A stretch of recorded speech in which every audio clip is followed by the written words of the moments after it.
Selamat datang di tutorial pelaporan pajak dengan formulir 1770S melalui e-filing. Tutorial ini berlaku untuk Anda yang merupakan karyawan berpenghasilan di atas 60 juta per tahun. Hal yang pertama kali Anda harus siapkan adalah bukti potong yang Anda peroleh dari perusahaan tempat Anda bekerja. Anda dapat menggunakan perangkat baik laptop, tab, atau smartphone yang terkoneksi dengan internet. Pertama, buka situs www.pajak.go.id lalu tekan login. Setelah itu, isikan nomor pokok wajib pajak dan password, serta kode keamanan dan klik login. Anda akan diarahkan ke dashboard layanan digital perpajakan. Klik pada tab Lapor, klik pada ikon e-filing, kemudian klik Buat SPT. Anda akan diberikan beberapa pertanyaan terkait dengan status Anda. Anda dapat mengisi melalui formulir, panduan, atau upload SPT. Pada tutorial ini, kita akan menjelaskan pengisian SPT 1770S menggunakan formulir. Maka, pilih opsi dengan bentuk formulir. Tekan tombol SPT 1770S dengan formulir. Tahapan pertama dalam pengisian SPT adalah isi data formulir. Isi tahun pajak, isi status SPT normal. Pembetulan hanya dipilih jika Anda menemukan kesalahan pada SPT tahunan yang sudah Anda laporkan sebelumnya. Lalu klik langkah selanjutnya. Sistem akan mendeteksi secara otomatis apabila ada data pembayaran pajak dari pihak ketiga. Gunakan data pembayaran tersebut untuk pengisian SPT dengan tekan Iya. Bila tidak, Anda dapat menggunakan formulir bukti potong sebagai acuan pengisian SPT. Pada lampiran 2, pada bagian A, isikan data penghasilan final.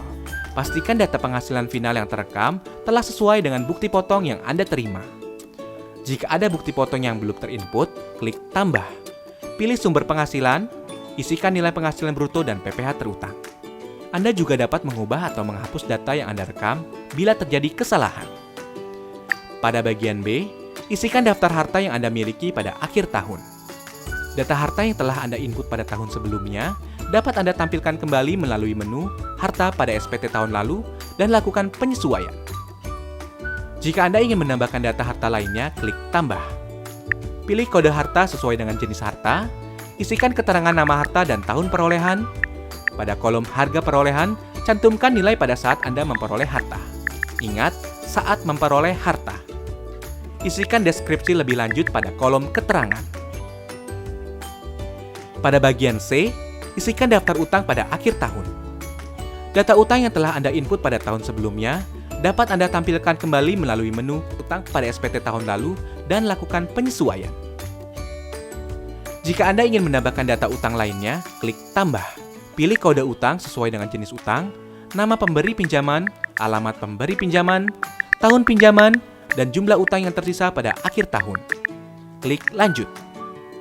Pada bagian D, isikan daftar susunan anggota keluarga sesuai dengan kondisi pada awal tahun pajak SPT yang Anda laporkan. Klik langkah berikutnya.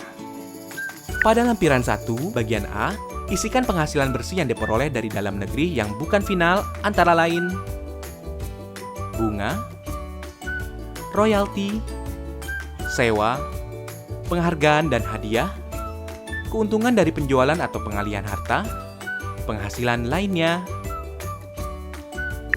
Pada bagian B, isikan penghasilan yang tidak termasuk objek pajak sesuai dengan pasal 4 ayat 3 Undang-Undang Pajak Penghasilan.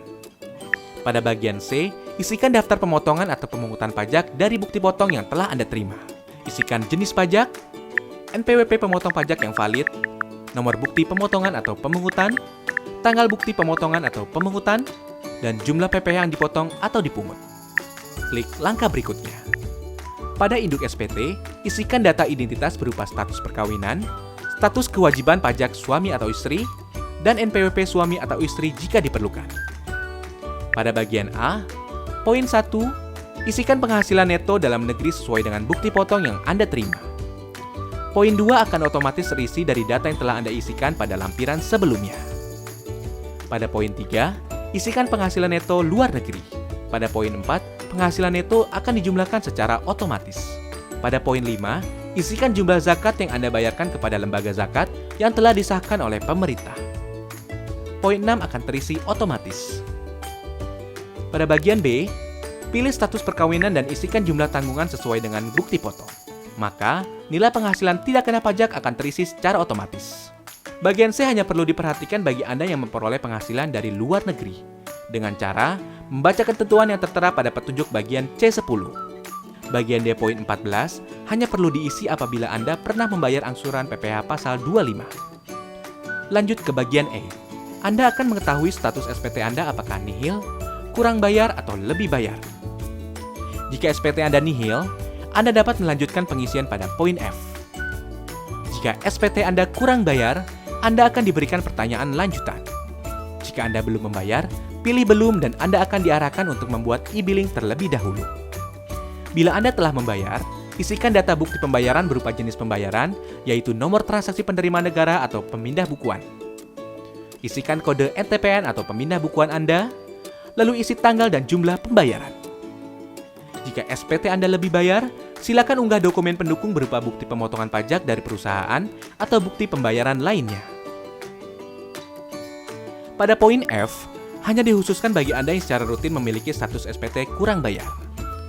Lanjut ke pernyataan. Centang pernyataan setuju bila Anda yakin bahwa data yang Anda isikan sudah benar. Langkah terakhir adalah ambil kode verifikasi.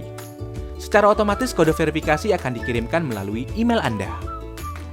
Salin kode tersebut pada kolom yang disediakan, klik kirim SPT, maka SPT Anda akan terekam pada sistem DJP. Anda akan mendapatkan bukti penerimaan elektronik sebagai bukti bahwa Anda telah melaporkan SPT. Jika Anda masih memerlukan bantuan, silakan kunjungi www.pajak.go.id atau telepon ke Kering Pajak 1500 200. Subscribe channel YouTube Ditjen Pajak RI untuk memperoleh informasi dan tutorial lain. Pajak kuat, Indonesia maju.